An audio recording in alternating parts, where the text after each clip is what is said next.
Bonjour. Aujourd'hui, nous allons parler des avantages du beer market. La majorité des gens sont en panique à la simple évocation du mot beer market. Alors qu'en fait, c'est dans le beer market que se font les fortunes. Laissez-moi vous exposer quelques avantages d'un marché baissier parmi tant d'autres. Et puis à la fin de la vidéo, vous aurez sûrement une toute autre vision de ce phénomène. Et restez bien jusqu'à la fin parce que je vais vous donner mes prévisions pour 2022 et 2023. Mais avant, je vous invite à vous abonner et à liker la vidéo afin de soutenir cette chaîne. Bien, maintenant que ça c'est fait, voici 5 avantages d'un beer market. Numéro 1, le plus connu de tous, c'est le temps des soldes. Un beer market vous offre la meilleure opportunité de vous positionner sur le marché avec des prix réduits à plus de 80% en moyenne. Cela signifie qu'en achetant au bon moment, vous pouvez vous assurer une plus-value minimale de 80%. Le marché finit toujours par remonter. Les périodes du beer market ont tendance à durer entre 1 an et 1 an et demi à peu près, et souvent le marché va chuter pendant environ 1 an, puis commencer à stagner un petit peu pour se renforcer sur une période plus ou moins égale à 6 mois, avant ensuite d'amorcer sa remontée progressive. Le mieux est alors d'attendre la fin de la chute et donc la période de stagnation avant d'investir. D'une part, pour s'approcher du meilleur prix d'entrée et d'autre part pour s'assurer d'investir dans des projets qui auront résisté au beer market.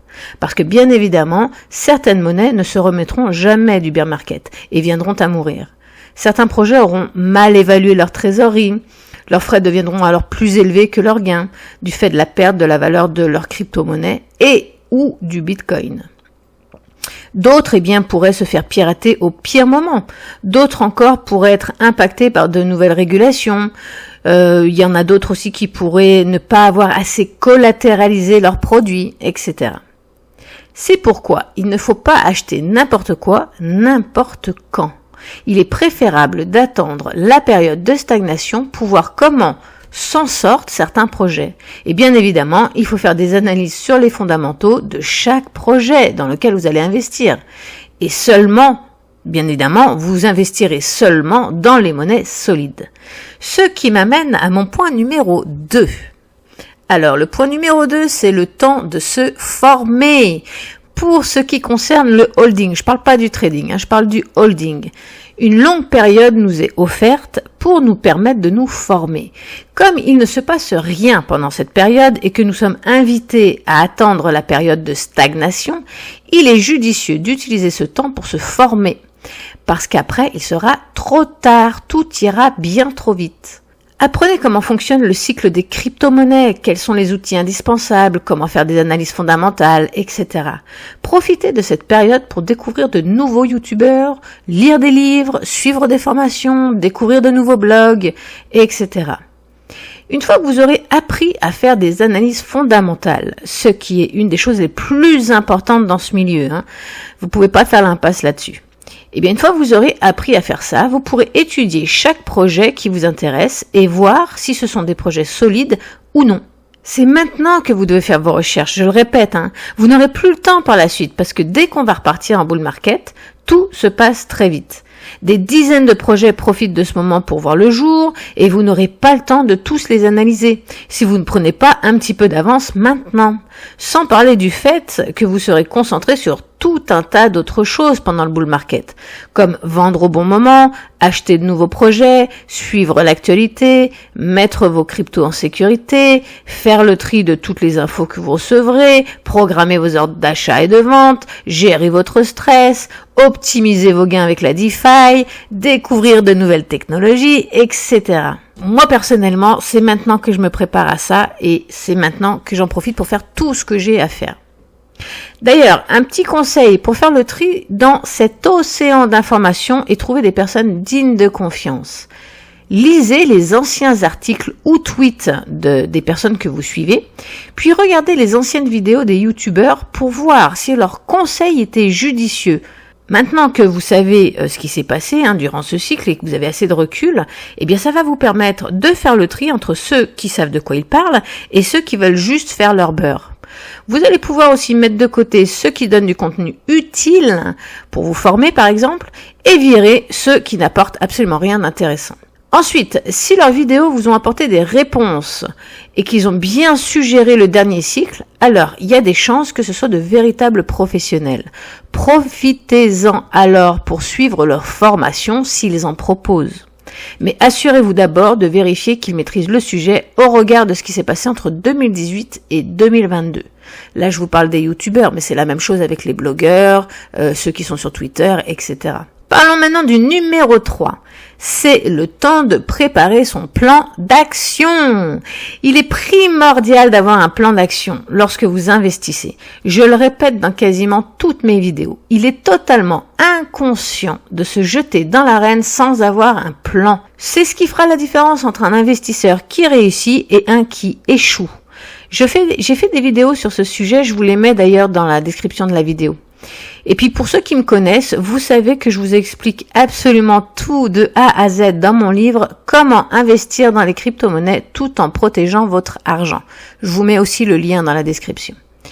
En fait, dans ce livre, je vous donne toutes les étapes une par une pour établir votre plan d'action et je vous mets même mon plan d'action à disposition pour vous aider. Je suis dans les crypto-monnaies depuis 2012 et j'applique ce plan depuis 2017. Je n'ai jamais perdu un seul centime de ma mise de fonds depuis que j'applique mon plan à la lettre. Un plan d'action, ça agit comme un GPS. Il vous dit où aller. Tout est défini à l'avance, loin du stress. Vous prenez donc des décisions judicieuses et raisonnées, bien avant de vous retrouver dans l'arène en plein milieu de l'action. Donc, il vous reste plus qu'à suivre votre plan. Votre plan vous dira quand vendre, combien vendre, quand acheter, quoi acheter et combien acheter. Vous pourrez ainsi vous concentrer sur d'autres tâches pendant le bull market et dormir sur vos deux oreilles car vos investissements seront protégés. Les investissements à risque seront couverts par des investissements moins risqués, votre mise de fonds sera protégée par vos alertes de vente et votre budget sera réparti de façon optimale. Passons au numéro 4. C'est le temps d'étudier nos erreurs. C'est mon préféré celui-là. Qui ne fait pas d'erreur dans la vie? Personne. Sinon, c'est un mensonge. C'est le propre même de l'humain. On apprend par nos erreurs. L'investissement n'échappe pas à cette règle. Avant 2017, je n'utilisais pas de plan d'action et j'ai perdu pas mal d'argent parce que j'achetais et je vendais jamais au bon moment. En même temps, pour ma décharge, à l'époque, nous n'avions pas assez de recul sur ce qu'allaient devenir les crypto-monnaies et puis on n'avait pas encore, les cycles n'étaient pas encore déterminés puisqu'en 2012 c'était le premier cycle au complet, donc on n'avait pas assez de recul pour savoir.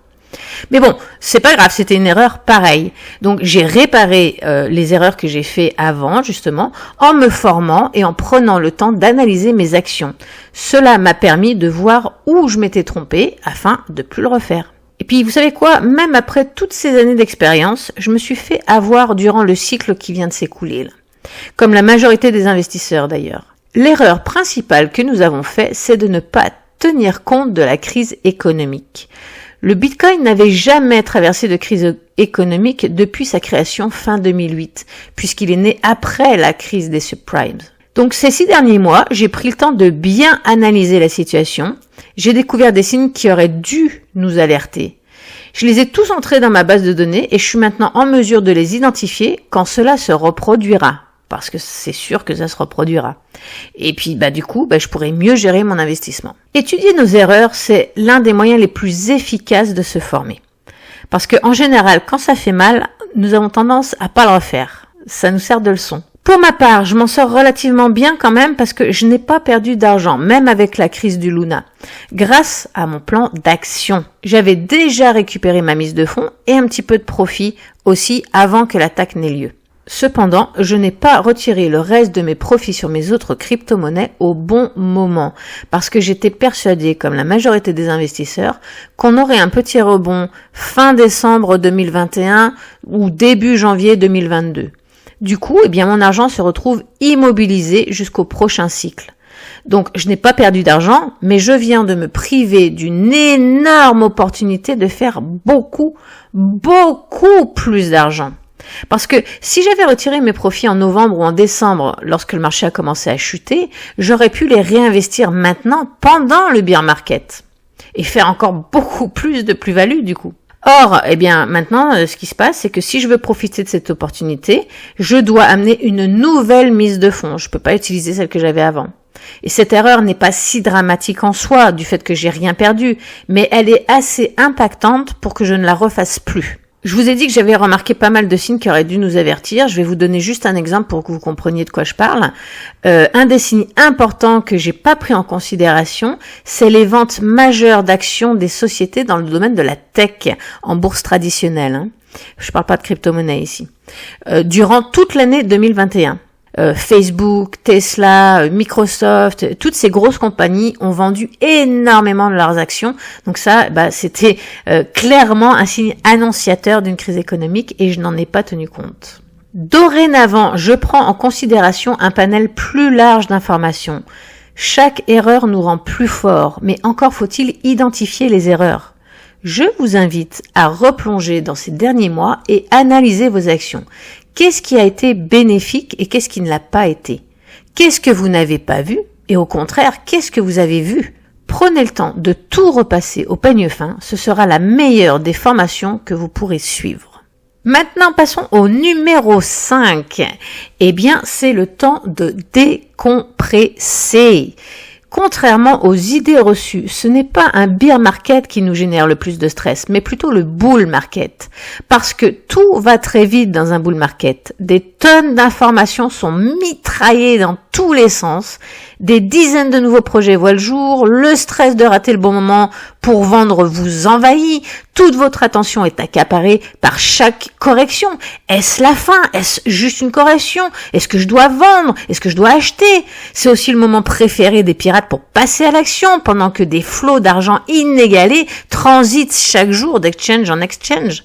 Bref, vous l'aurez compris, c'est un moment de stress intense. Il ne se passe pas une journée sans que vous ne regardiez le cours de votre investissement. Et même, je vais pousser plus loin, pour être encore plus proche de la réalité, je parie qu'il ne se passe même pas une heure sans que vous ne regardiez vos résultats. Tout ceci, c'est épuisant. Alors, profitez de ce temps calme pour souffler. Sortez, allez voir vos amis, passez du temps en famille, faites des activités. Dépensez l'argent de vos profits en vous faisant plaisir. Félicitez-vous d'avoir brillamment réussi ce cycle. Il est important d'utiliser vos profits pour vous faire plaisir. Sinon, à quoi bon générer autant de stress? Vous n'emporterez pas cet argent avec vous dans la tombe. Faites plaisir à vos proches. Bref, profitez de la vie. Remémorez-vous la fable de la cigale et la fourmi. Pour ceux qui ne la connaissent pas, je vous invite à la découvrir. Il y a un temps pour travailler et un temps pour profiter. Et là, c'est le temps de profiter. Alors, parlons maintenant de mes prévisions. Alors, tout d'abord, je tiens à vous rappeler que je ne suis pas conseiller financier, d'accord, et je n'ai pas non plus de boule de cristal. Donc, ce que je m'apprête à vous dire est basé sur des analyses historiques et non pas sur une révélation magique. Donc, c'est pas une réalité, mais c'est plutôt une interprétation, même une théorie. Alors, voici mes prévisions. Je trouve que ce bear market ressemble aux autres. Ce sont plus ou moins les mêmes phases de montée et descente comme vous pouvez le voir à l'écran. Les petites flèches vertes, c'est quand on monte et les petites flèches rouges, c'est quand on descend. Vous pouvez remarquer qu'on a à peu près le même nombre de flèches et surtout à peu près la même période entre chaque flèche. Enfin, je veux dire, vous voyez, je vous ai fait des colonnes. En général, ça a commencé à chuter, le marché a commencé à chuter en novembre ou décembre, donc en fin d'année. Ensuite, en milieu de l'année d'après, au mois de juin, on commence à faire une petite remontée et ensuite, on redescend jusqu'à la fin de l'année. Et vous voyez, sur les 3 cycles que je vous propose, 2014, 2018 et 2022, c'est pas mal la même chose. C'est pourquoi, si je me fie sur ces données, sur le contexte économique et sur l'actualité du moment, j'aurais plutôt tendance à dire que la chute n'est pas finie. Je vois bien le Bitcoin chuter encore jusqu'à la fin de l'automne, pour ensuite rentrer en période de stagnation jusqu'à l'été 2023. ce qui coïnciderait d'ailleurs également avec la durée des cycles que l'on a vécu jusqu'à présent, à plus ou moins un mois près. Et vous, eh bien, qu'est-ce que vous en pensez de tout ça? Dites-le moi dans les commentaires, puis échangeons sur ce sujet qui est assez intéressant, je trouve. Je vous rappelle que vous pouvez également me suivre sur Twitter, où je partage tout un tas d'autres informations différentes. Et sur ce, je vous dis à bientôt dans une autre vidéo. Bye!